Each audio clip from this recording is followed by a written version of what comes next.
ट्रॅक्टरखाली सापडल्यामुळे 2 दुचाकीस्वार गंभीर जखमी झालेत. हा अपघात आज सायंकाळी 4 वाजण्याच्या सुमारास घडला.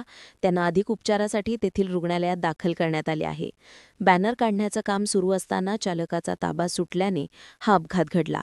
संबंधित ट्रॅक्टर हा नगरपंचायतीचा आहे. बॅनर ट्रॅक्टरमध्ये टाकून आणले जात असताना अचानक ट्रॅक्टरवरील चालकाचा ताबा सुटला. अनियंत्रित झालेल्या ह्या ट्रॅक्टरखाली 2 दुचाकीस्वार चिरडले गेले. या अपघातात दोन्ही दुचाकीस्वार गंभीर जखमी झाले आहेत.